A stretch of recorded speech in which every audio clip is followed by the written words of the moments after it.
Madhav Kunj Bihari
Krishna Krishna Hare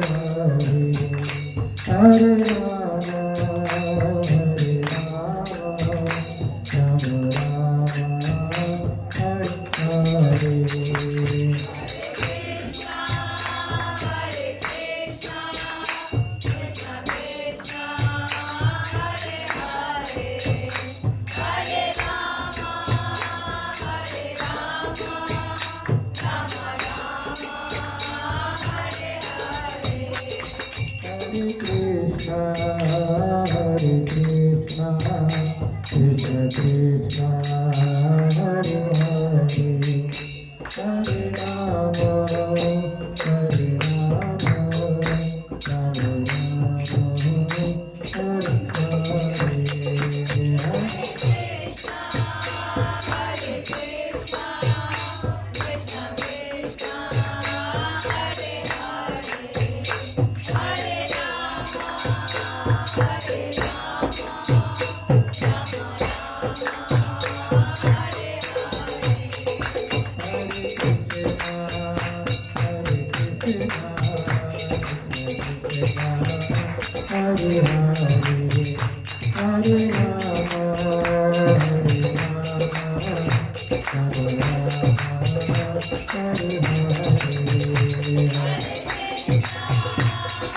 Sitaram जय सीताराम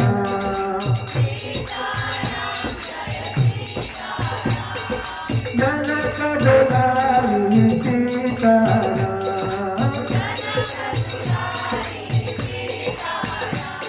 ओ जनक प्यारी सीताराम ओ जनक किशोरी सीताराम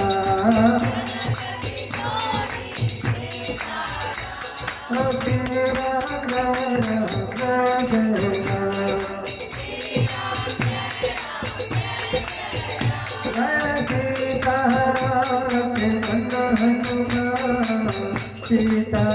लक्ष्मण हनुमान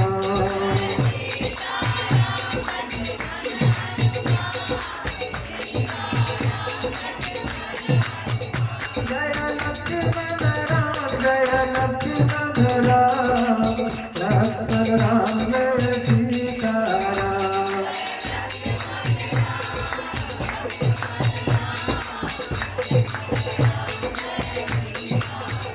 जय करो पदा जय करो पदा प्रभु पदा जय प्रभु पदा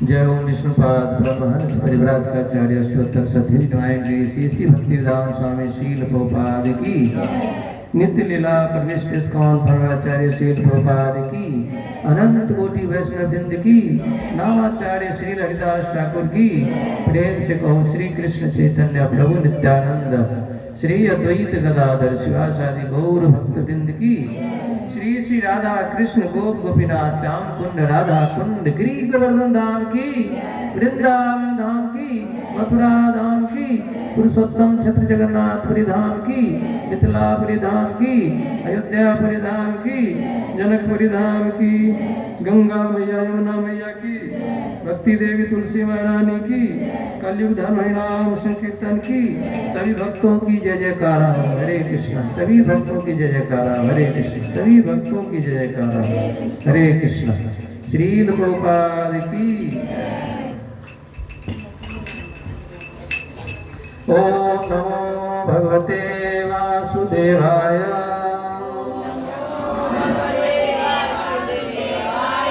ओम नमो भगवते वासुदेवाय ओम नमो भगवते वासुदेवाय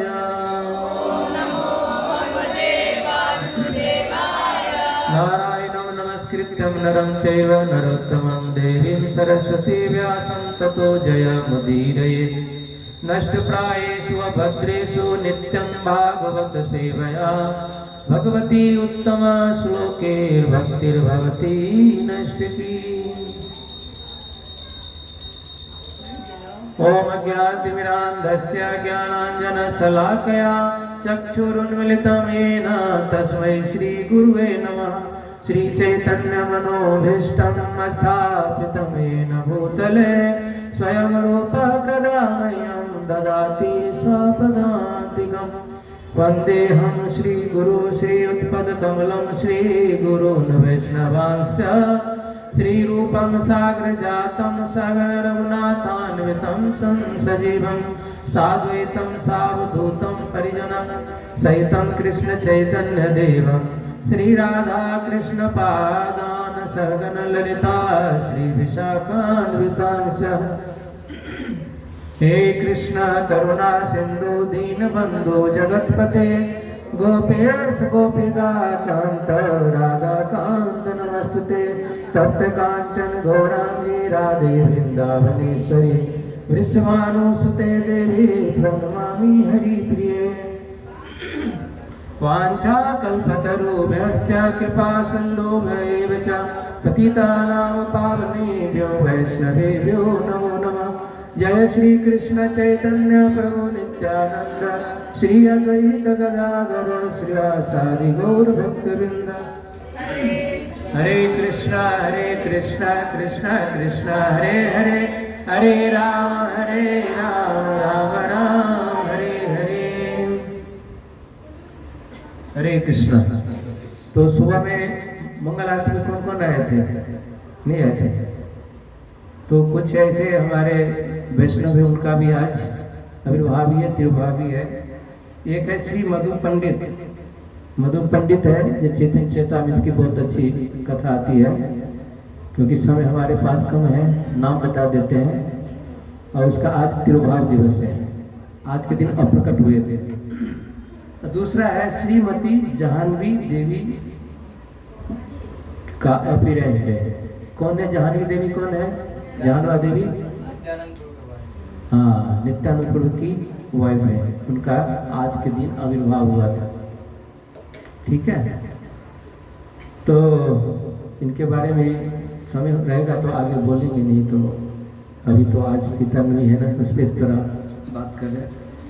तीसरा है श्रीमती सीता देवी, जो भगवान राम की भार्या है।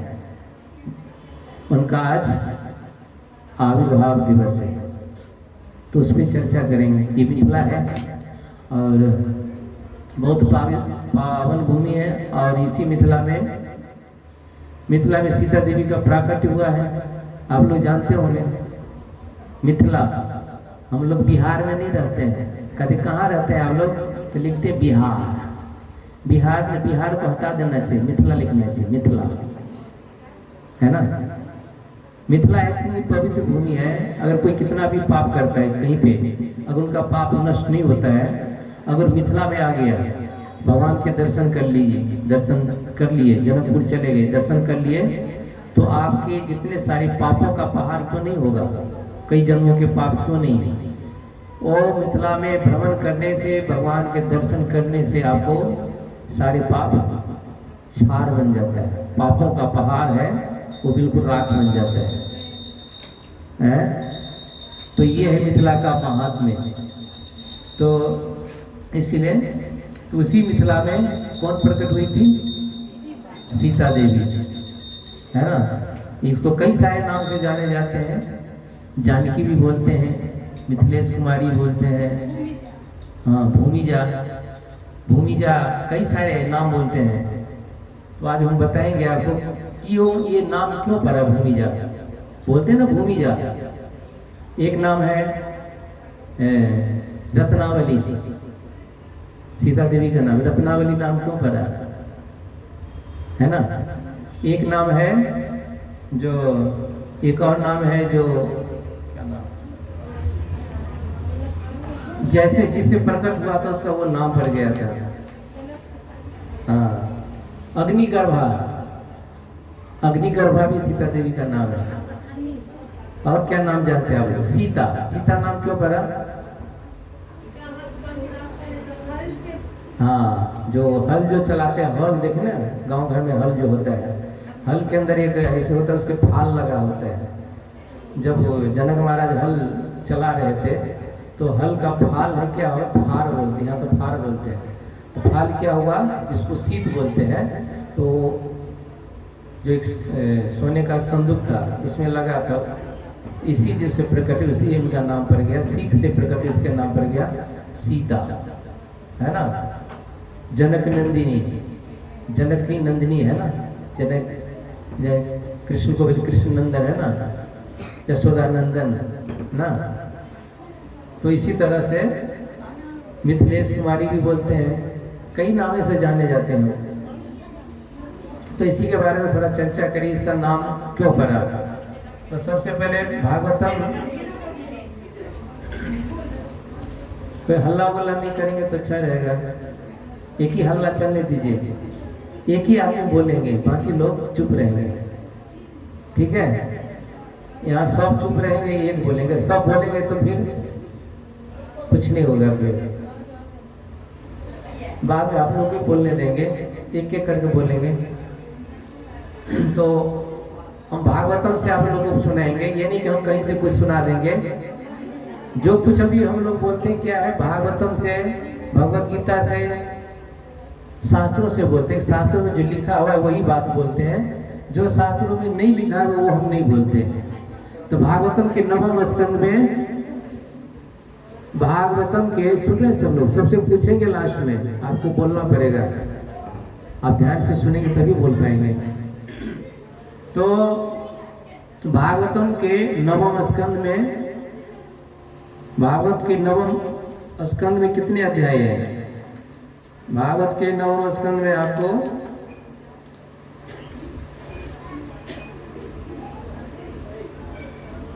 24 अध्याय है। तो 24 अध्याय में, तो भागवत के नवम स्कंद के 13वें अध्याय के 18वें श्लोक में 9, आप मोबाइल में देख सकते हैं, श्लोक निकाल ले सकते हैं, 9, 13, 18, 9, 13, 18 में सीता देवी का वर्णन हुआ है, भागवतम में कह रहे हैं। तो इसमें एक श्लोक आता है, तो उसका उच्चारण करेंगे फिर हम लोग।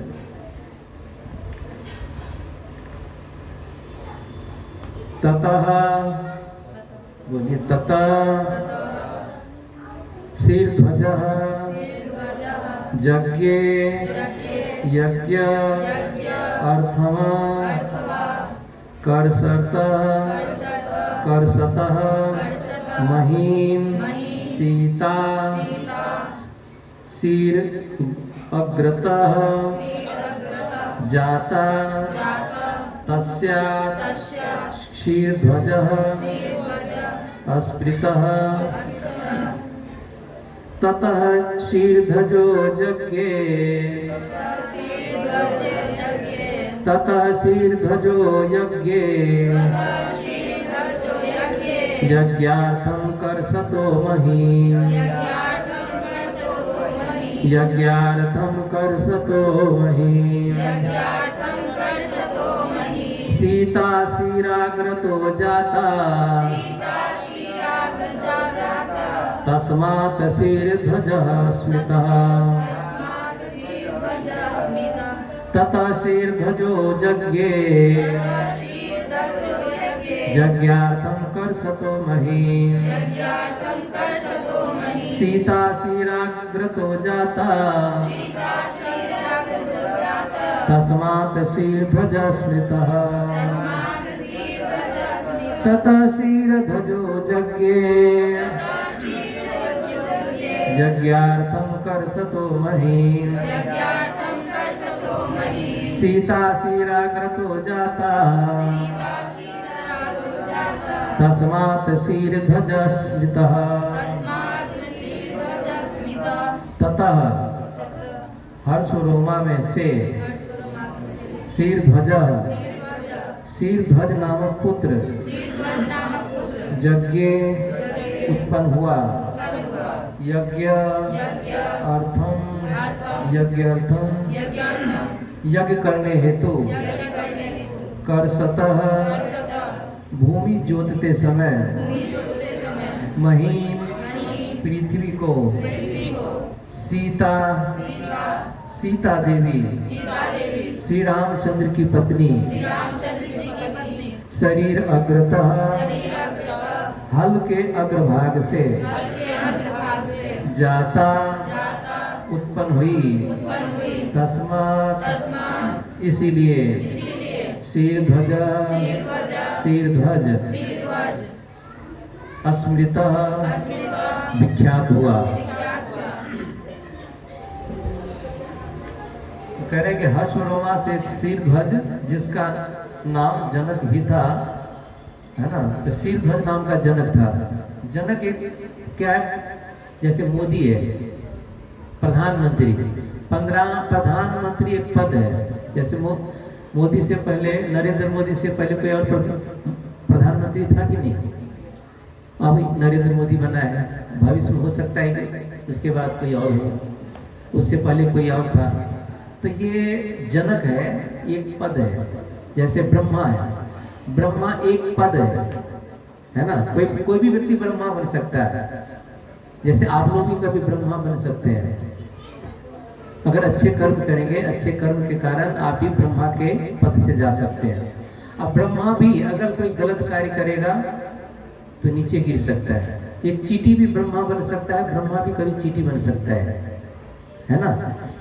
कभी एक बार इनको इंद्रदेव को श्राप मिला, उसने अपने गुरु के प्रति अपराध किया, तो उनको श्राप दिया कि श्राप दिया था ब्रह्मा ने श्राप दिया, क्या करो, उनको जो गुरु ने श्राप दिया तो पशु जैसा काम कर रहा है, सुगर बन जा, सुअर बन गया, तो उनको सुकर योनि में जन्म मिला, तो पृथ्वी आना पड़ा। जब उनकी श्राप का एक अवधि होती है, जैसे हिरण्यकशिपु को श्राप मिला था, तो श्राप की अवधि समाप्त होती है तो भगवान उनको फिर अपने, जैसे हम लोग के शरीर की अवधि है ना, कितने साल जिएंगे, उसके बाद कोई 50 साल में ही चला जाता है, कोई 70 साल में जाता है, कोई लटकता रहता है न, कितना उम्र हो गया फिर भी शरीर में छूटता रहता है ना। तो सबकी अवधि लिखी हुई है कि कितना व्यक्ति जिएगा वो, है ना, अपने आयु से। अगर वो अपने आयु से शरीर छोड़ते हैं, अपने आयु से शरीर छोड़ते हैं तो उनको कष्ट नहीं होता, फिर उनको दूसरा शरीर मिल जाता है। लेकिन नहीं, अगर कोई किसी की अकाल मृत्यु हो जाती है, अकारण मृत्यु हो गई, चलते फिरते किसी को एक्सीडेंट हो गया, कुछ हो गया, इसको अकाल मृत्यु बोलते हैं। तो अकारण अगर कोई शरीर छोड़ता है तो उसको फिर उनकी आयु तो पूरी होती नहीं है, तो उसको क्या होता, फिर दोबारा शरीर मिल, तो उनको शरीर नहीं मिलता है। कि मान लो आपका जैसे कोई लाइसेंस बनाते, ड्राइविंग लाइसेंस होता है, लिखा होता है ना कि आपकी इतने साल का है, 20 साल का है, 20 साल का अगर आप खो भी गया तो आपका 20 साल का उनका जो है चलेगा, वो रहता है, उसके पास डेट रहता है फिक्स। तो शरीर का भी अगर कोई बीच में ही अपना शरीर छोड़ देता है या कोई गलत तरीके से शरीर छोड़ देते हैं तो क्या होता है, फिर वो जैसे 50 साल की उनकी आयु थी, 30 साल या 40 साल में उसे उनका डेथ हो गया, मतलब किसी कारण मृत्यु हो गया, तो 10 साल उसको भटकना पड़ेगा बिना शरीर के। हाँ, प्रेत योनि में जाना पड़ेगा उसको, और 10 साल वो प्रेत बन के घूमते रहेंगे, किसी के शरीर में घुस जाएगा, कहते हैं किसी को भूत लगता है, बोलता है ना, तो वही है, क्योंकि इससे पहले शरीर में आत्मा है, तो वो जो भूत जो होता है, जिस भूत वाली आत्मा दूसरे शरीर में घुसना चाहता है कि मैं उस घर में उसमें जाऊं और उसको निकाल कर मैं रहूं उसमें, है ना। तो क्या होता है, इसी तरह से जो पिशाच जो क्या कहते हैं शरीर में घुस जाते हैं और फिर वो रहना चाहता है, उनको सताता रहता है कि, है ना। तो इसी प्रकार से जो ये शरीर है ना, जो उनका करना पड़ता है।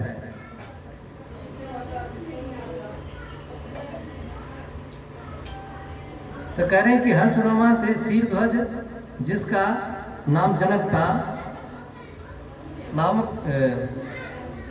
हर्षरोमा से शीरध्वज जैसा का नाम का पुत्र, हर्षरोमा एक जनक थे, उसे शीरध्वज नाम का पुत्र उत्पन्न हुआ था। और फिर शीरध्वज, वही शीरध्वज जब खेत जोत रहे थे, वो कहाँ खेत जोत रहे थे पता है आपको? सीतामढ़ी, सीताजी बोलते हैं ना, सीतामढ़ी में एक जगह है पुनौरा, हाँ, जहाँ सीता जी प्रकट हुई थी हल से, तो वहीं पे हल जोत रहे थे जनक जी। पूरा राज था जनक का ही, पूरा था क्षेत्र था। अब नेपाल हो गया, इंडिया हो गया, अब थोड़ा बीच में वो लग गया, बाउंड्री लग गई, बंटवारा जैसा हो गया, है ना। मैं इंडियन हो गया, नेपाल वैसा नेपाल हो गया, ऐसा नहीं था पहले सारा मिथिला क्षेत्र था, कोई नेपाल नहीं, सब मिथिला क्षेत्र, सब भारत भूमि में थे। भारत भूमि ते हिले मनुष्य जन्म जाए, बोले ना, सब भारतीय थे, लेकिन आप धीरे धीरे कब्जा करते जा रहे हैं। तो इसी तरह से आप जैसे बॉर्डर पे जाएंगे, नेपाल बॉर्डर पे, इंडिया के बॉर्डर, आप कितना सारे चेक करते हैं, अपना कार्ड दिखाओ, कुछ दिखाओ, कुछ गड़बड़ होगा तो आपको अंदर जाने नहीं देगा उसको। आप इतने देर के लिए जाओगे, लिखा जाता है, उसका आप लिस्ट देते हैं कि आप इतना पैसा लगेगा, आप इतने देर हम नेपाल में रहोगे आप, उसके बाद तो इस तरह से। अब उधर के लोग आते तो ये भी ऐसे करता है। तो इस प्रकार से पहले सारे मिथिला क्षेत्र था। तो वही जो राजा जनक जो थे, वो हल जोत रहे थे, तो खेत जोत रहे थे, तो उनके हल माने सिर के अग्रभाग से सीता देवी नामक कन्या प्रकट हुई, जो बाद में भगवान श्री रामचंद्र की पत्नी बनी। इस प्रकार वह शीरध्वज कहलाया, है ना, उसका नाम ही पड़ गया शीर्षध्वज, है ना। तो इस प्रकार से सीता देवी की ऐसे बहुत सारी उनकी कथाएं, पिछले जन्म की कथाएं, इतिहास है। इस जन्म में सीता थी, उससे पहले भी कई सारे जन्म उसका हुआ है, प्राकट्य हुआ है ना। तो एक बार बताते हैं, पहले हम प्रार्थना करेंगे, उसके बाद बोलेंगे एक बार। रामाय रामचंद्राय रामचंद्राय वेद से रघुनाथाय नाथाय सीतायाः पतये नमः। दक्षिणे लक्ष्मणो यस्य स्वामे च जनकात्मजा पुरतो मारुतिर्यस्य तं वन्दे रघुनन्दनम्। सिया राम मैं सब जग जानी, करहु प्रणाम जोरी जुग पानी। जनक सुता जग जननी जानकी, अतिशय प्रिय करुणा निधान की। ताके जुग पद कमल मनावहु, तासु कृपा निर्मल मति पावहु। तासु कृपा निर्मल मति पावहु। हरे कृष्णा कृष्णा कृष्णा हरे हरे, हरे राम राम राम हरे हरे। तो भागवत में इतना ही बताया गया है कि जैसे बताया। और फिर इनकी इतिहास देखिए, कई सारे रामायणों में, एक रामायण नहीं है, कई सारे रामायण है। कोई बच्चे लड़ाई नहीं करेगा, झगड़ा नहीं करेंगे। अगर जो झगड़ा करेंगे उसको माइक दे देंगे बोलने के लिए कि आप ही बोलो, हम सुनेंगे। फिर ये बच्चे, प्रभु जी नीचे बैठो, कि नाम से नीचे बैठो, नीचे बैठो। हाँ, तो एक रामायण नहीं, कई सारे रामायण है ना। तो कई रामायण है, जैसे वाल्मीकि रामायण मूल रामायण है। सबसे पहले वाल्मीकि जी ने रामायण लिखी थी, 24,000 श्लोक। और उसके बाद और कई सारे रामायण हैं। जैसे वाल्मीकि रामायण में कितने 24,000 श्लोक है। फिर उसके बाद रामायण के 100 करोड़ श्लोक है। रामायण भगवान राम के ऊपर लिखा हुआ 100 करोड़ श्लोक है। 100 करोड़ श्लोकों को, जैसे वाल्मीकि रामायण ने 24,000 श्लोक लिखे हैं, लेकिन और जो आचार्य लोग हुए हैं अलग अलग रामायण लिखे हैं। जैसे आपका है आध्यात्मिक रामायण है, अध्यात्म रामायण है ना, अद्भुत रामायण है। तो ऐसे करके कई सारे रामायण है। रामचरितमानस हो गया, अद्भुत रामायण है। तो ऐसे बहुत सारे रामायण है। तो सारे रामायण में भगवान की लीला अलग अलग, जो चीजें वाल्मीकि जी ने लिखा है, जो वाल्मीकि जो लिखे हैं वो तुलसीदास जी नहीं लिखे हैं। जो तुलसीदास लिखे हैं बाकी लोगों ने नहीं लिखा है। जैसे तुलसी रामायण है, साउथ में कौन सा रामायण है? साउथ में भी रामायण पढ़ा जाता है। वहाँ का रामायण का नाम है कुंभ रामायण। कुंभक ऋषि थे, उसने रामायण लिखी थी। आप लोग नाम सुने कुंभक ऋषि का? नहीं, कुंभक ऋषि ने भी रामायण लिखा है। तो साउथ में भी रामायण पढ़ा जाता है, साउथ इंडिया में। और फिर उसके बाद उड़ीसा में भी रामायण है। कीर्ति बसु ने रामायण लिखा है। कीर्ति बसु नाम का एक व्यक्ति थे, उसने भी रामायण लिखा था। ऋषि थे नाम। इसी प्रकार से बंगाल में भी रामायण था। तो ऐसे करके हर आचार्य जो भगवान के ऊपर बहुत सारे श्लोक लिखे हैं। जैसे अब रामचरितमानस किस में? अवधी भाषा में है, लेकिन अवधी भाषा है। और जब कोई देखेंगे कोई जैसे बाल कांड शुरू होता है तो उससे पहले 4-5 श्लोक किस में है? श्लोक है, संस्कृत में है। उसके बाद फिर उसका अवधी भाषा में लिखा गया है। तो ऐसे करके 10,000 प्यार है, 10,000 प्यार है उसके अंदर, रामचरितमानस के अंदर। तो ऐसे करके बहुत सारे शास्त्रों में बहुत लिखे थे, इसलिए 1 करोड़ श्लोक है भगवान के ऊपर लिखा गया है। करोड़ों श्लोक है, उतना हम पढ़ नहीं सकते। तो सबसे अच्छा है कि हम सब किसका कॉपी किया हुआ है? मूल रामायण, वाल्मीकि रामायण का ही कॉपी किया है। पहले वाल्मीकि रामायण ही लिखा था गया, जो वाल्मीकि से लिखे थे। और उसके बाद अलग अलग जो भक्त हुए उनके, तो वो लोग ने भी रामायण लिखा है ना। जैसे प्रभुपाद जी ने लिखा है, प्रभुपाद जी ने भगवत गीता पे टीका लिखी है। आप कई लोग भक्त लोग हैं है ना, वो भी अपना किताब लिखते हैं कि नहीं? अपना अलग से किताब लिख रहे हैं, वही लिखते हैं लेकिन उनका किताब होता है। तो उसी तरह से भक्त कई सारे ऋषि मुनि ने भगवान राम के ऊपर बहुत सारी चीज लिखे हैं, है ना। तो इसी प्रकार से तो एक कथा सुनाते हैं।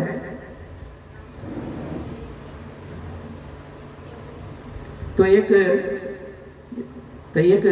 कथा सुनाया जाता है कि एक सीता, ये है ना, पार्वती को शिव जी पार्वती को एक कथा सुनाते हैं।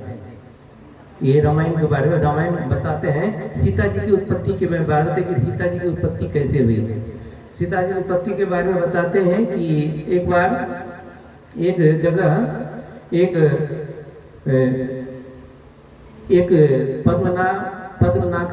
पद्मनाभ जैसे राजा थे, पद्माक्ष राजा थे। तो पद्माक्ष राजा जो वो चाहते थे, उनका पुत्री नहीं था, वो चाहते थे कि हमको लक्ष्मी देवी पुत्री के रूप में प्राप्त हो। तो उसके लिए लक्ष्मी देवी की आराधना करते थे वो रोज, कई सालों तक आराधना करते रहे, कई सालों तक आराधना किए।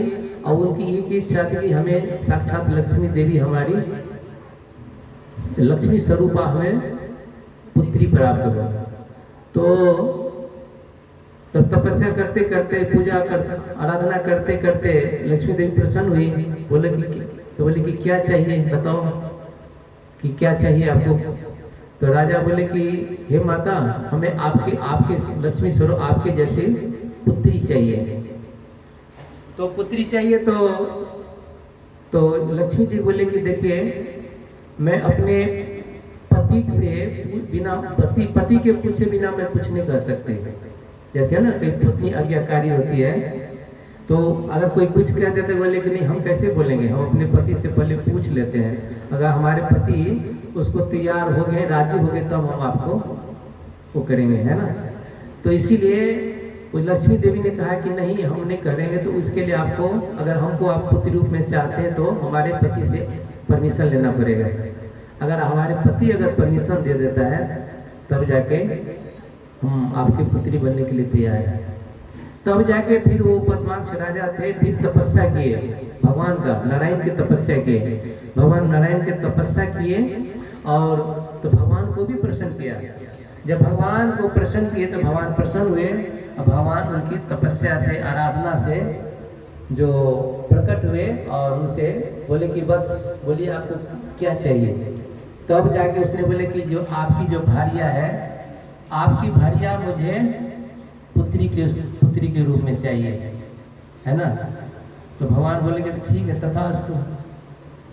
तो भगवान ने क्या किया, उसी समय उनको एक फल दिए। उनको संतरे जैसा फल था, वो संतरे जैसा एक फल दिया उसको। फल का नाम बताया गया, एक फल दिया। और फल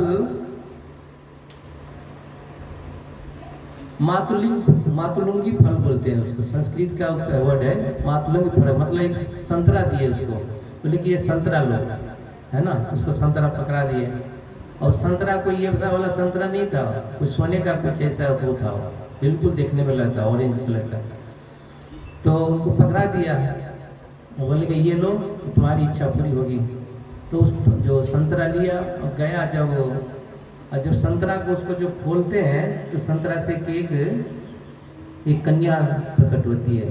कन्या थी, बहुत सुंदर कन्या थी, चमक रही थी, साक्षात लक्ष्मी देवी थी प्रकट हुई से।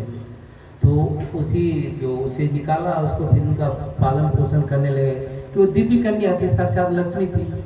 आज जो दिव्य कन्या हो तो बहुत जल्दी बड़ी हो जाती है ना, बहुत जल्दी बड़ी हो जाती है, क्योंकि वो इसके संतरे से, जैसे माँ के गर्भ से नहीं प्रकट हुई थी, एक संतरे से प्रकट हुई थी, भगवान ने दिया। तो धीरे धीरे बड़ी हो गई। जब वो बड़ी हो गई, जब वो उनका विवाह करने योग्य हो गए, तो विवाह करने योग्य तो उनके जो पिताजी थे पद्माक्ष राजा, तो पद्माक्ष राजा उनको विवाह के लिए क्या किए, एक बहुत बड़ा सभा का आयोजन किया, जिसे बरवाला किया जाता है ना, बहुत बड़ा पंडाल वाले आया है ना, जैसे सीता देवी का हुआ था ना, बहुत बड़ा, क्या बोलते हैं उसको, स्वयंवर। हाँ, स्वयंवर किया गया, स्वयंवर किया गया। और स्वयंवर में उनका राजा का एक वचन था कि जो व्यक्ति आसमान से नीला कलर, नीला बादल को जो खींच के ले आएगा, कलर को खींच के जो ले आएगा, उसके साथ हम अपनी पुत्री का विवाह करेंगे। एक नीला बादल है, ये बादल का कोई कलर खींच सकता है क्या? नहीं ला सकता है ना, कोई नहीं खींच सकता। बोले कि जो कोई आसमान का बादल कलर, जो कलर है वो खींच के ला लेगा, मतलब कोई शक्तिशाली व्यक्ति कर सकता है ना, तो नहीं कर पाया था। और कई सारे राजा यहाँ पर वहाँ पर आए, उसमें रावण भी आया था, रावण भी आए थे, सब आया, लेकिन सब क्या हो गया, सब इसमें कोई भी कर नहीं पाए। तब जाके देखे जो ये मातुलिंगी जो थी, मातुलिंगी जो कन्या थी, वो देखे कि भैया कोई भी समक्ष नहीं है, तो उसने क्या किया, बोले कि हमारे पति रूप में कोई मिलेगा, तो उसने क्या किया, फिर वो जाके यज्ञ जो कुंड था, अग्नि कुंड में जाके अपने आप को प्रवेश कर गई। अग्निकुंड था, अग्निपुर में प्रवेश कर गई, अग्निकुंड में प्रवेश गई। तो राजा लोग देख रहे हैं कि अग्निकुंड में प्रवेश कर गया, तो राजा लोग सोच रहे कि जो ये कन्या थी, जो साक्षात लक्ष्मी देवी थी, उनका सबके प्रति उनका क्या हो गया, आकर्षण हो गया। वो चाहते हैं कि ये हमें मिल जाता है पत्नी, हम इसको पति रूप में चाहेंगे, हमें मिल जाए। सब राजा लोग का ऐसा हो गया था। तो राजा लोगों ने क्या कि जो राज थे, पूरे राज को उसने वो जो यज्ञ को कोड़ना शुरू किया कि हो सकता है इसी के अंदर होगा, यज्ञ के अंदर प्रवेश करके। तो यज्ञ को कोड़ते कोड़ते, यज्ञ के कोड़ते करते करते क्या पूरे राज्य को उसने खोद डाला, पूरे राज्य को तहस नहस कर दिया। लेकिन वो जो कन्या नहीं मिली, वो दिव्य कन्या। तो इसीलिए अग्नि में प्रवेश कर गई। तो अग्नि में प्रवेश करने के कारण उसका एक और नाम पड़ गया, क्या, अग्निगर्भा। अग्नि के गर्भ में चले, अग्नि के कुंड उसमें चला, इसलिए एक उसका नाम क्या हो गया, सीता का दूसरा नाम पड़ा अग्निगर्भा। और फिर तो इसलिए आप देखिए, ये कहते हैं कि लक्ष्मी, हमें लक्ष्मी नारायण की पूजा करनी चाहिए। करना है तो जैसे सीताराम की पूजा करें, अलग से लक्ष्मी की पूजा करेंगे तो लक्ष्मी चंचला होती है ना, वो आज है कल नहीं है। इसीलिए अगर लक्ष्मी, हमें उस लक्ष्मी की पूजा करना है जो भगवान के साथ, लक्ष्मी नारायण हो गया या सीताराम है ना, अगर उसका पूजा करेंगे तब हमें लाभ मिलेगा। अगर किसी सिर्फ लक्ष्मी का ही पूजा करेंगे तो बिल्कुल वैसे हो जैसे बाकी लोगों का हुआ था, है ना। लक्ष्मी के कारण का जो पूरा राज्य तहस नहस हो गया।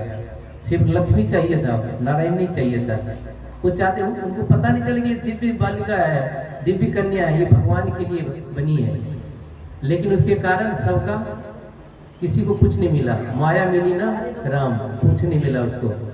तो इस प्रकार अग्नि में प्रवेश कर गई। तो अग्नि में प्रवेश के कारण उनका नाम पड़ गया अग्निगर्भा।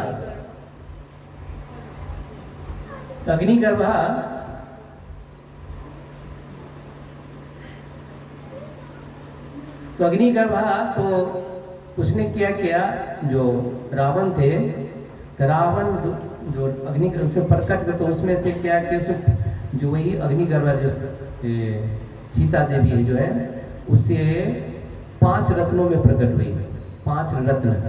तो 5 रत्न में प्रकट हुई, और तो रावण ने किया कि वो 5 रत्नों को लेके चला गया। 5 रत्न को कौन पढ़ते, रत्नावली नाम पड़ा था उसको, रत्ना। तो रत्ना नाम की बालिका थी, उसको लेके रावण लेके गया अपने महल में, अपने महल में लेके गया। बोला कि आई बड़ी छोटी बालिका थी, और बालिका को लेके गए और उनका पालन पोषण करने लगे। लेकिन वो बालिका थी, उनको कहने लगा कि मैं तेरे मृत्यु का कारण बनूंगी, है ना। अब मंदोदरी है, कह रही कि तू मुझे जाना, तू मुझे नहीं जानता, मुझे छोड़ देने तो मैं तेरी मृत्यु का कारण हूँ। बहुत ऐसी ऐसी बात करने लगी। तो जाके बाद में जाके बोले कि रावण ने क्या तलवार निकाले कि ऐसे बोलते हैं इसको मैं मार ही दूंगा, इसको गला काट दूंगा। तो गला, तो उसने क्या, तो मंदोदरी ने कहा कि भाई अभी इतनी बड़ी बड़ी बात करी, अगर आप इसको मारेंगे, मंदोदरी रावण से कहते हैं कि अगर आप इसको मारोगे, इससे पहले ये क्या हो गया, अगर यही निकल के आपका वध कर दिया तो ये साधारण कन्या नहीं है। ऐसे उनकी शरीर से इतना तेज निकल रहा था, जैसे रावण का तो कंस का था। जब कंस ने ये बालिका को जो लिया, जब ये बालिका उठाया तो क्या हो गया, वो आसमान में चला गया और साक्षात दुर्गा का रूप धारण किया। बोले कि कंस मैं तेरे मृत्यु का कारण बनूंगी, है ना, तो तुम्हारा मारने वाला जन्म ले चुका है, ऐसे बोला था कि तेरा मारने वाला कहीं और जन्म ले चुका है ना। तो उसी बोले कि आप देखिए, अगर आप इसको मारेंगे, आपको मारने से पहले ये बालिका का अपना दिव्य रूप धारण करके आपका ही वध न कर दे, इसलिए आप इसको मत मारिए, और इसको कोई दूसरा विधि से आप इसको मार सकते हैं। तो बोले कि उसने एक सोने का सोने का एक संदूक बनाया, क्योंकि राजा थे वो, लंका तो सोने की लंका थी, तो उनका कुछ लकड़ी उकड़ी का तो कुछ होता नहीं था, सब कुछ सोने का ही होता था।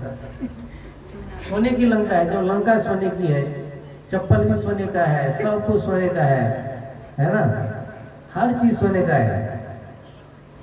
तो उसने सोने का एक संदूक बनाया, संदूक था, उसको बालिका को डाल के, तो सोच रही कि अगर मैं, अब बोले कि देखिए, अगर मंदोदरी कहती है कि अगर आप कहीं जंगल में फेंक देंगे तो हो सकता है जंगल से फिर आके यहाँ पे आपको मार सकती है, इसलिए क्या करो, इसको एक गड्ढा, बोले जंगल में जाइए, एक गड्ढा खोद के गड्ढा में जाके उसको डाल दो, गड्ढे में मर जाएगी वो, बालिका है, उससे सॉरी निकल पाएगी। उसने गड्ढा खोदा और उसी में डाल दिया, है ना, अग्नि उसी में डाल दिया, उसको इसमें डाल दिए, और बोले कि अब हमारा छुट्टी, अब हमें कोई नहीं मार सकता, है ना। तो जमीन में डालने के कारण, जब उसको जमीन में डाला, धरती में डाला, तो धरती में डालने से उसका एक नाम क्या पड़ गया, मैं आपसे लास्ट में पूछूंगा क्या क्या नाम पड़ा था, ये मत सोचिए कि मैं लास्ट में पूछूंगा क्या क्या नाम है ना, सिंपल याद करना है। तो उसको जमीन में डाला, मान ले धरती में डाला, उसका नाम एक क्या पड़ गया है, क्या नाम पड़ा बताइए, धरनीजा, भूनिजा बोलते हैं ये, लेकिन धरनीजा लिखा है, धरनीजा नाम पे, धरती में डाला, इसका नाम एक नाम पड़ गया धरनीजा, या भूनिजा बोलिए, धरनीजा नाम पड़ गया इसका। तो धरनीजा नाम पड़ा, तो इस प्रकार से धरती में डालने के बाद उनका एक नाम धरनीजा पड़ा। तो जहाँ पर डाला गया था, तो हो सकता है वो जगह वही हो, सीतामढ़ी हो, हाँ वही डाला हो।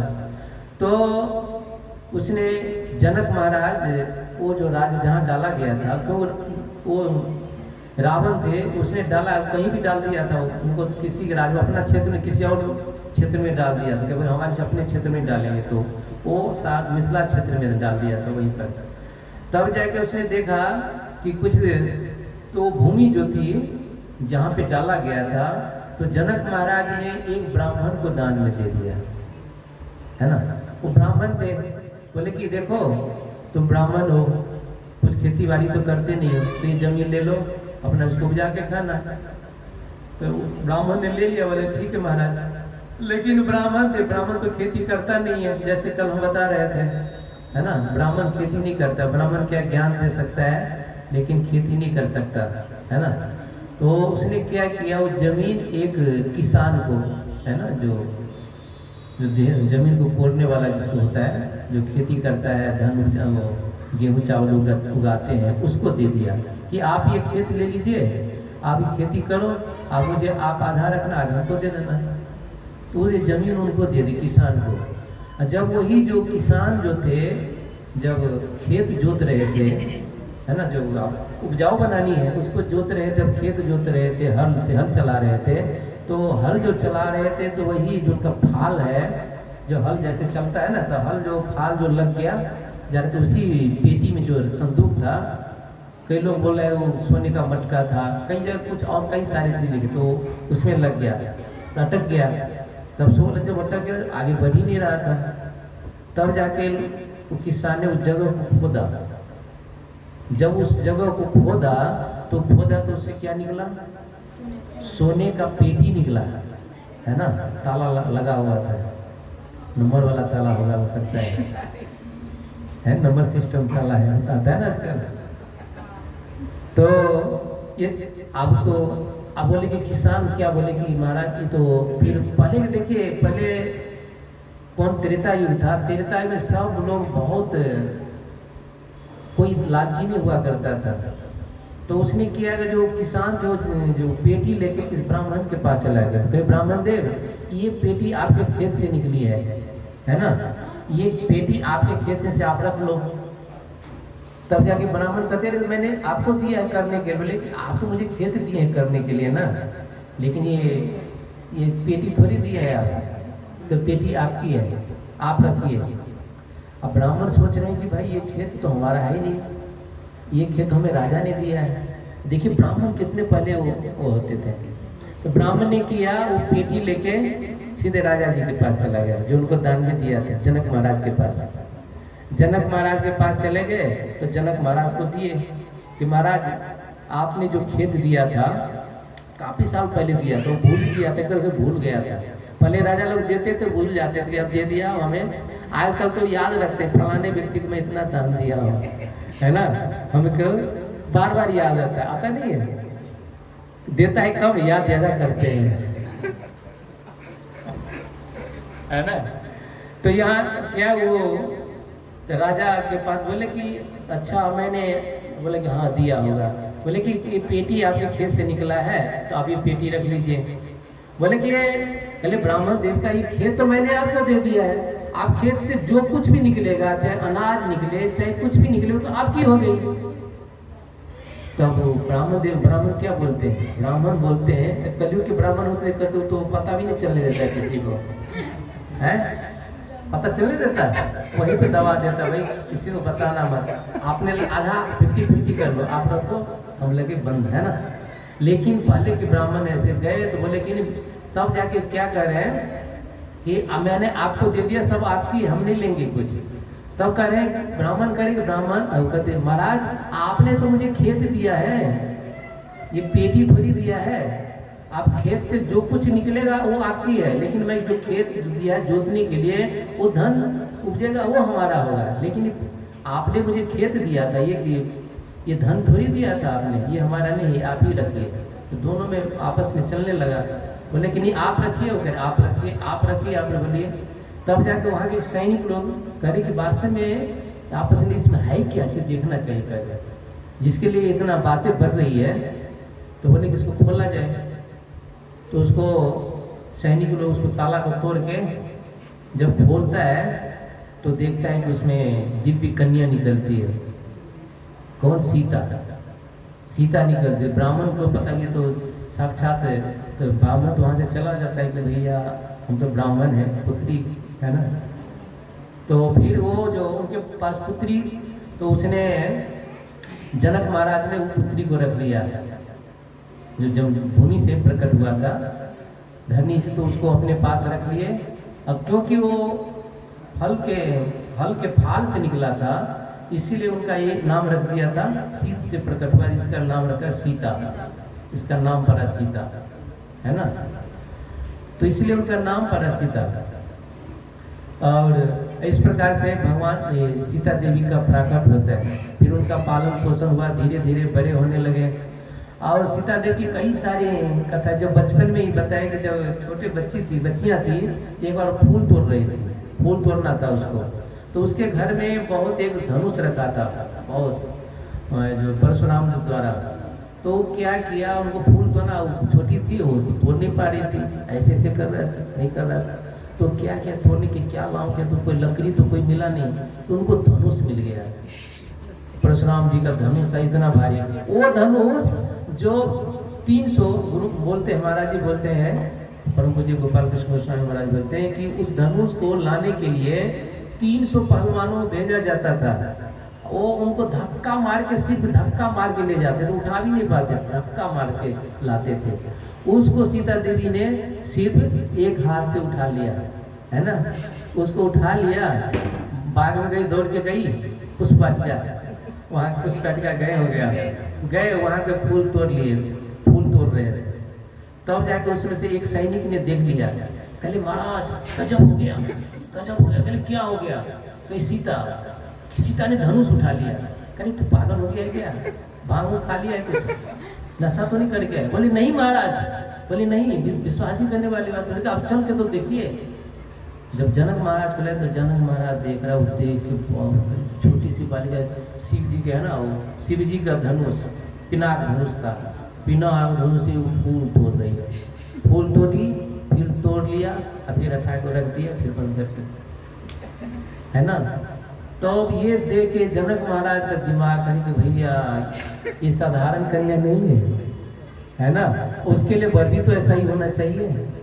कोई ऐसे वर ढूंढ लेंगे, जैसे पुत्री इतनी बलवान है, शक्तिशाली है, जो 500 पहलवान मिलके जो संदूक है जिसमें धनुष को उठा नहीं पा रहा है, उनको सिर्फ वो कर रहा है, वो कर पा रहा है, लेकिन अकेला एक ही हाथ से उठा, एक ही हाथ से उठा, ऐसे फूल तोड़े, ऐसे ऐसे जैसे लकड़ी लोग ऐसे भांज रहते, ऐसे भांज रहे हैं, है ना। तो उनके साथ पति भी तो ऐसा होना चाहिए, है ना।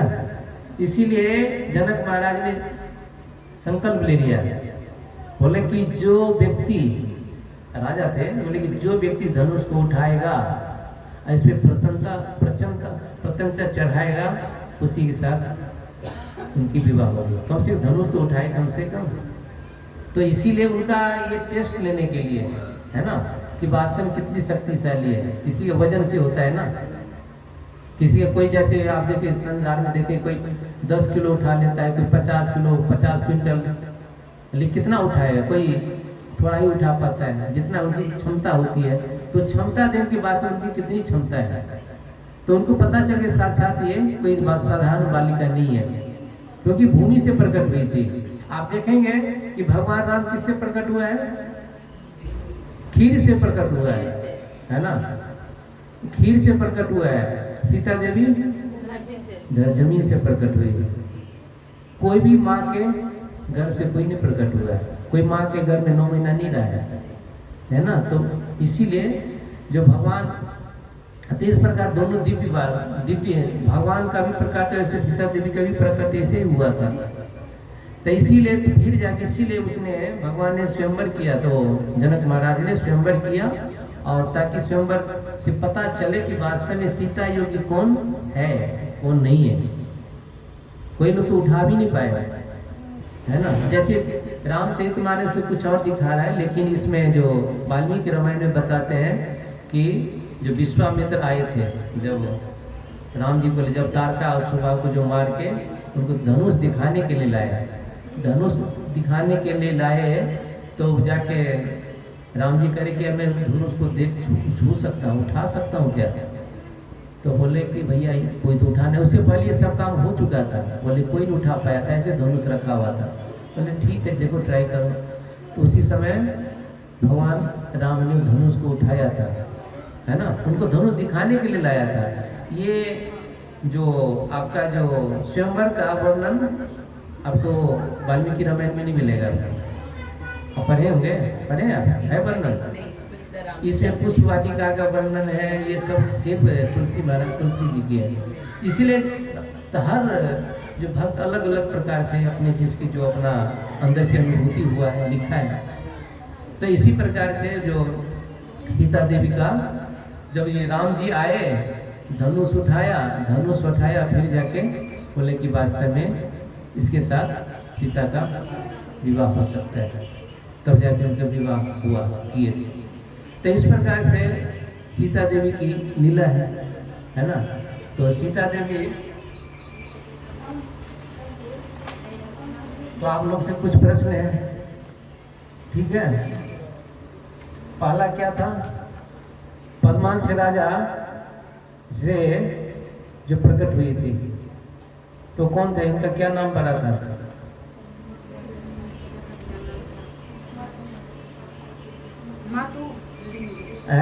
मातुलुंगी, ठीक है, वो ऐसा ही बोलिए। और दूसरा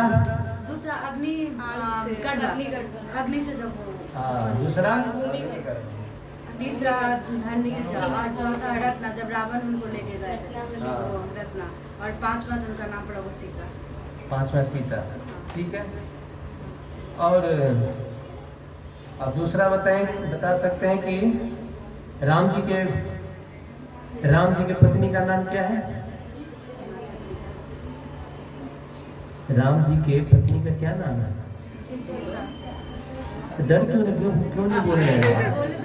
तो इसमें डर के क्यों बोले? गलत तो नहीं बोल दिया। सीता हो गया ना। लक्ष्मण के धर्मपत्नी का नाम? हाँ, तो ऐसे बोले। और भरत के और शत्रुघ्न के, चलो ये तो बोल दिए। अब यहाँ पे थोड़ा गड़बड़ा गया। और सीता जी की अष्ट सखी का नाम बताइए। जैसे राधा रानी के अष्ट सखी है, विशाखा, ललिता, चित्रकला, सिंधु लेखा। ये तो किसके नाम बता रहे हैं? राधा रानी के सखी। सीता देवी के अष्ट सखी का नाम है? नहीं है, नहीं पता। इसका भी नाम है।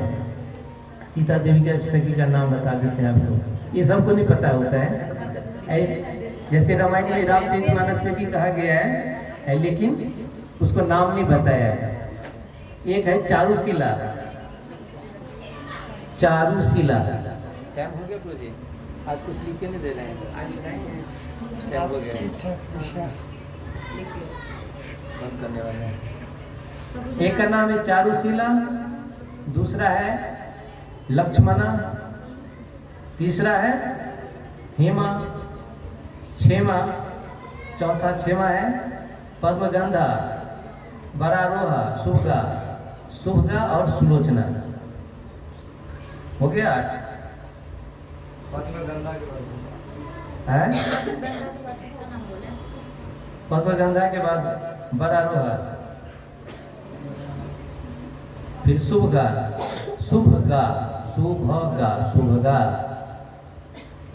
फिर सुलोचना, पद्मगंधा। ये सब का नाम है। जो पद्मगंधा तो उनके शरीर से फूल की है ना, पद्म उसकी खुशबू आती थी, है ना। सुलोचना जो सुंदर, जिसका सुंदर लोचन आँख, जिसका सुंदर आँखें होती है, सुलोचना। सबका अलग अलग बहुत सुंदर उसका नाम गया है ना। लक्ष्मणा, हेमा, क्षेमा, तो ये सब अष्ट सखी है सीता देवी के, जो हमेशा सीता देवी के साथ रहते थे। जैसे राधा रानी के साथ अष्ट सखी साथ रहती है। अब मायापुर गए हो तो देखे होंगे अष्ट सखी को, तो राधा रानी का अष्ट सखी, ये सीता देवी के अष्ट सखी के नाम है। तो ये कथा है। अभी तो बहुत कुछ है, लेकिन टाइम भी हो चुका है ना। तो बंद करें थोड़ा, आप लोग क्या इच्छा है?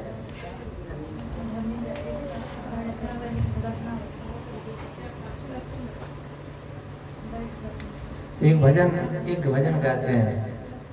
ये इसमें भगवान की सेवा के बारे में, सीता देवी की सेवा के बारे में लिखा गया है, ठीक है। उसके बाद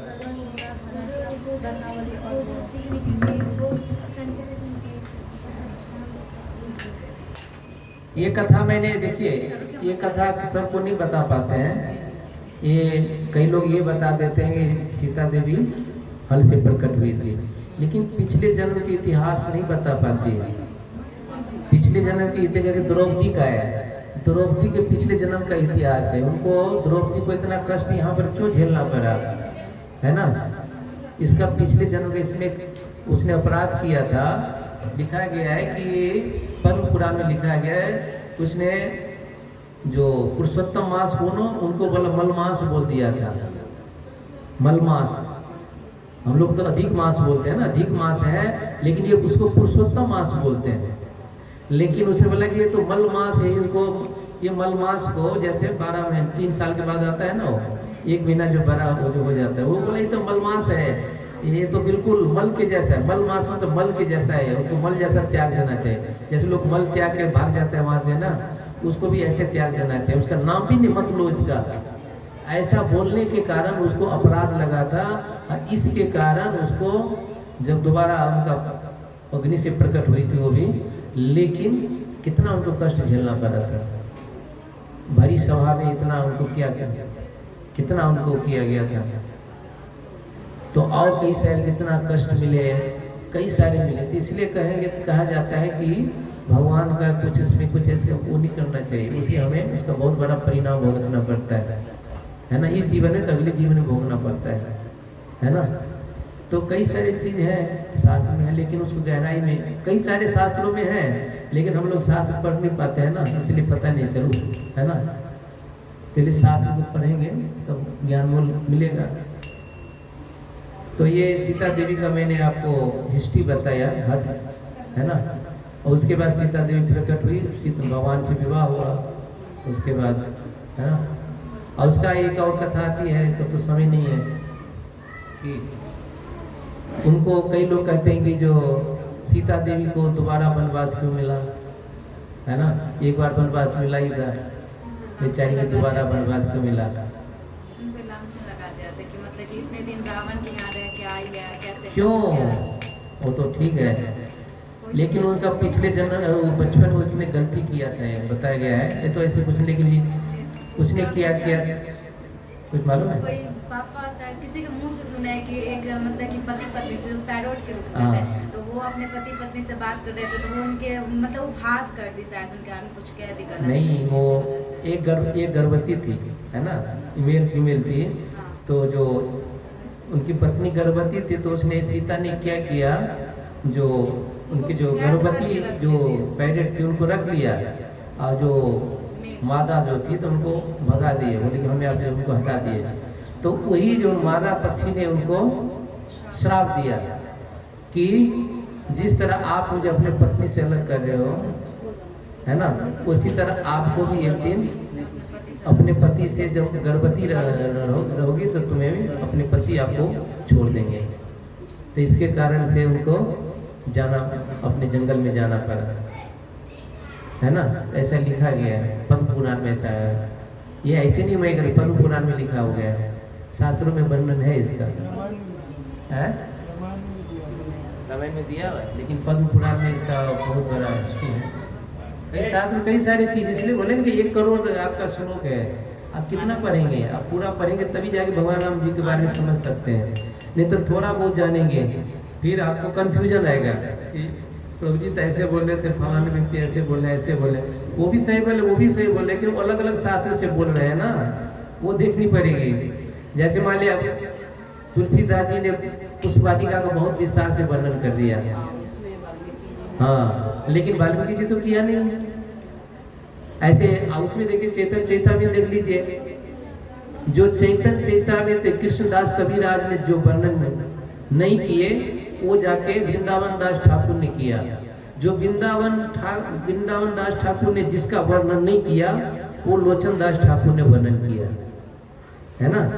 तो इसी तरह से, इसीलिए तो यहाँ पर जो बता रहे हैं, जो सुखदेव गोस्वामी बता रहे हैं, सुखदेव गोस्वामी बता रहे हैं किसको, राजा परीक्षित को, कि देखो तुमने राम कथा, भगवान की राम की कथा बहुत सुनी होगी, इसीलिए मैं तुमको भगवान की कथा, राम की कथा नहीं बताऊंगा, है ना। शॉर्टकट में उनको 2 अध्याय में पूरी रामायण सुना दी है उसको, है ना।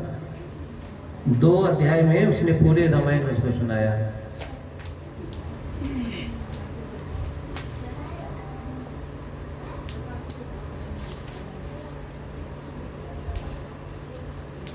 यहाँ लिखा है तस्यानुचरितं राजन् ऋषिभिस्तत्त्वदर्शिभिः श्रुतं हि वर्णितं भूरि त्वया सीतापतेर्मुहेव।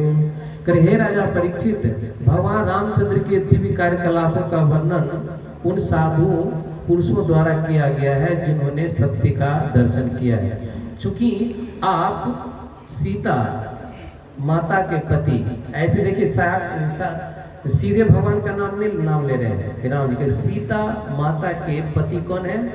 रामचंद्र। सीता माता जैसे गांव घर में होता है, बोलते हैं ना, बोल के फलाने के पापा बोलते हैं, ये नहीं बोलते, नाम नहीं बोलते हैं, बोलते हैं कि जैसे किसी का नाम हो गया, कहे कि फलाने के पापा को बुला लो, है ना। जैसे चिंटू है, चिंटू के पापा को बुला दो, चिंटू के मम्मी को बुला दो, ऐसे बोलते हैं ना।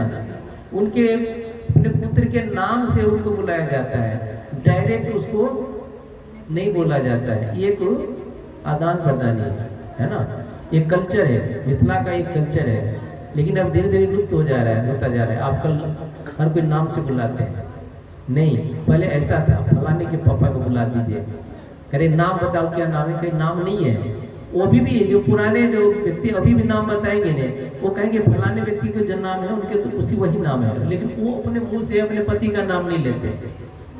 जैसे सीता देवी भी जब जंगल जा रही थी तो बता रहे कि जो सांवला है ना, तो सांवला है वो मेरा पति है, लेकिन जो उनके साथ जो गोरा है ना वो मेरा देवर है, देवर जी। नाम किसी को नहीं, नाम भी नहीं बोले, अपना पहचान ही बता दी। सांवले बोले सांवले से वो मेरा पति है ना, लेकिन जो गोरे गोरे हैं वो मेरे देवर जी। तो ऐसे पहले के कल्चर होता था, आजकल नहीं है ना। ठीक है, भजन गा के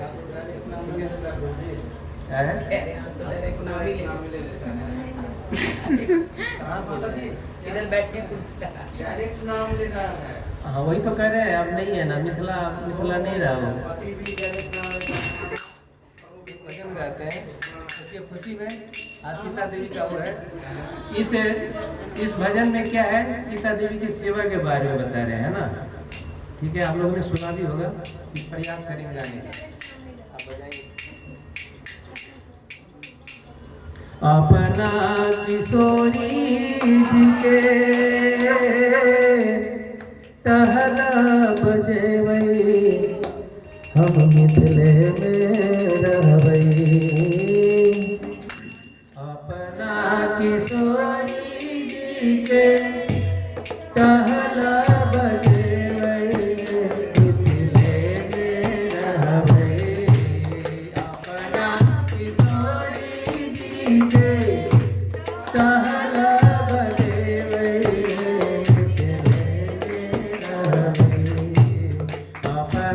किशोरी जी के टहला बजेवई, मिथिले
गरीब रहे है ना, कितना गरीब किया नहीं रहे, भूखे किया नहीं मिल जाओ, साग पात फेट फेट खाओ है।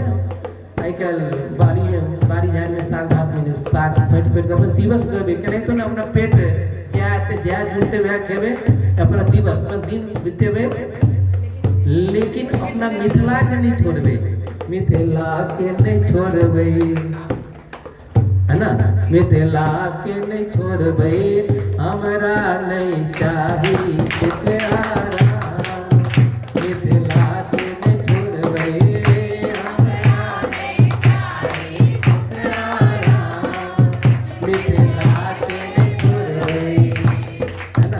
फिर आगे क्या कहते हैं, आप कहते हैं जही विधि रखथिन सिया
लोडी लोडी क्या है, सही है।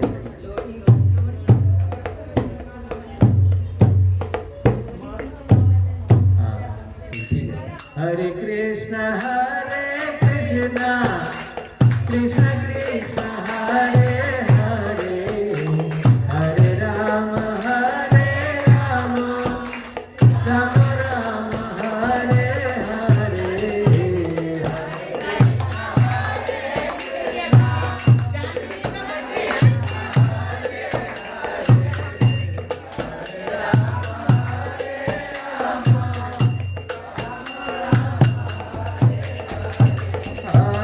Krishna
हरे कृष्ण हरे कृष्ण कृष्ण कृष्ण हरे हरे हरे राम राम राम हरे हरे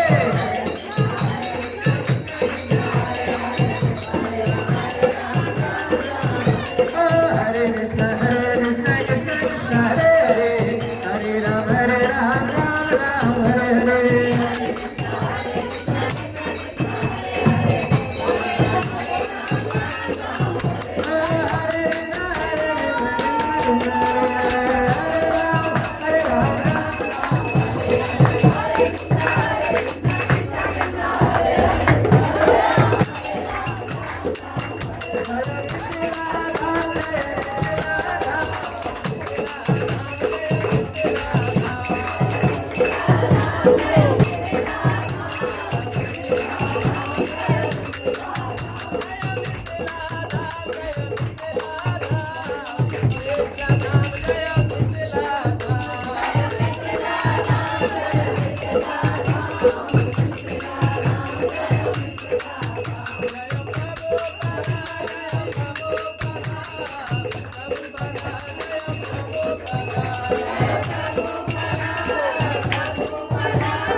जय ओम विष्णुपाद ब्रह्महंस बंद करते हैं।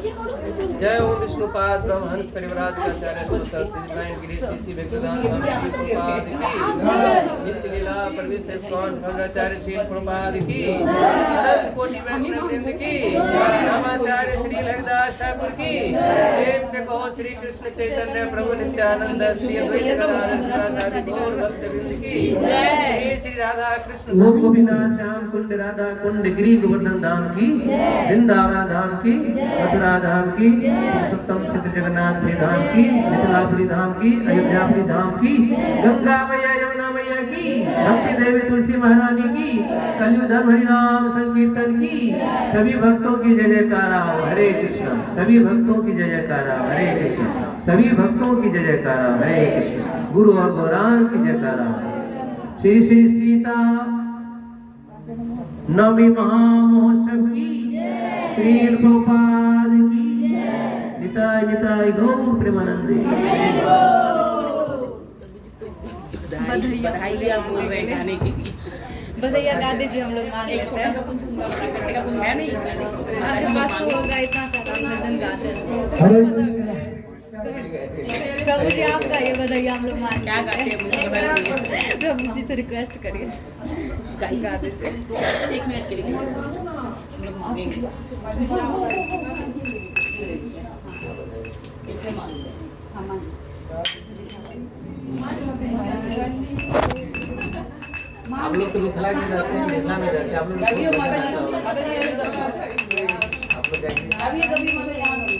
आप लोग से सुने आप लोग भी मौका मिलना चाहिए ना गाने के लिए